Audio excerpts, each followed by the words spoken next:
السلام علیکم ورحمۃ اللہ وبرکاتہ۔ نحمده ونصلي على رسوله الكريم، أما بعد، فأعوذ بالله السميع العليم من الشيطان الرجيم، بسم الله الرحمن الرحيم۔ ومن يرغب عن ملة إبراهيم إلا من سفه نفسه ولقد اصطفيناه في الدنيا وَإِنَّهُ فِي الْآخِرَةِ لَمِنَ الصَّالِحِينَ۔ حسن کردار سے نور مجسم ہو جا، حسن کردار سے نور مجسم ہو جا کہ ابلیس تجھے دیکھے تو مسلمان ہو جائے۔ احباب دی وقار، آج میں جس موضوع کو اس گلدستہ محفل کی زینت بنانے جا رہا ہوں وہ ہے سیرت ابراہیم علیہ السلام سے حاصل ہونے والے اسباق۔ حضرات، آپ کی سیرت کو جب قرآن میں پڑھتا ہوں تو آپ کی شخصیت پر رشک آتا ہے کہ آپ اس قدر اعلیٰ کردار، اخلاق اور افکار کے مالک۔ اللہ نے آپ کی قدر کی انتہا کر دی۔ کہیں اللہ نے آپ کو خلیل اللہ کہا، کہیں صدیق کہا، کہیں امت کے لقب سے یاد کیا۔ حضرات دی وقار، آپ کی فضیلت میں بہت سی باتیں ہیں، مگر شاید آپ کی فضیلت میں یہ بات کافی ہو کہ اللہ نے اس کائنات کی سب سے اعلیٰ ہستی جناب محمد الرسول اللہ صلی اللہ علیہ وسلم کو حکم دیا، اتبع ملت ابراہیم حنیفا، کہ ملت ابراہیمی کی پیروی کیجئے۔ حضرات دی وقار، آخر ملت ابراہیمی ہے کیا جس کے دعوے دار یہودی بھی تھے، عیسائی بھی تھے اور آج کا مسلمان بھی ہے؟ حضرات، بعض دعووں سے بنتا، ابراہیمی نہیں بنتا۔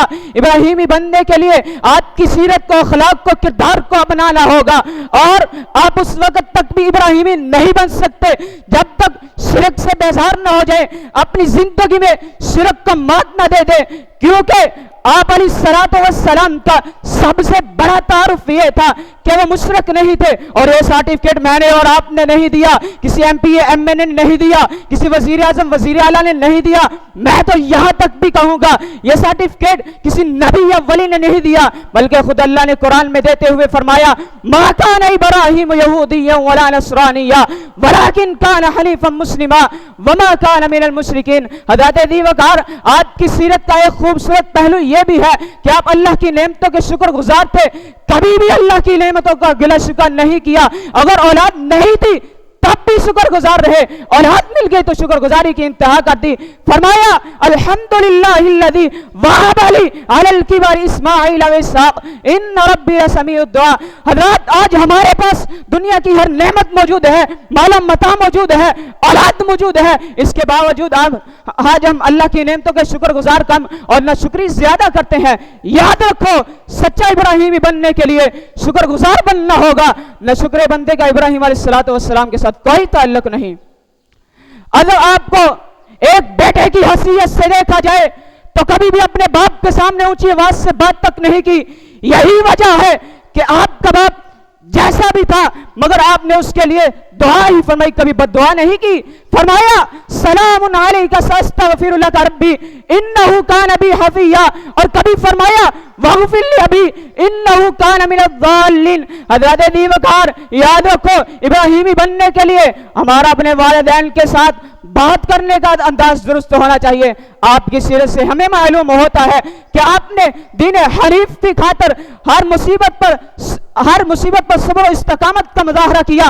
کبھی والدین کی طرف سے مصیبتیں، کبھی گھر سے بے گھر ہونا پڑا، کبھی قوم کی مخالفتیں برداشت کرنا پڑی، کبھی دہکتی آگ میں کودنا پڑا، اور کبھی وقت کے فرعون سے ٹکر لینا پڑی۔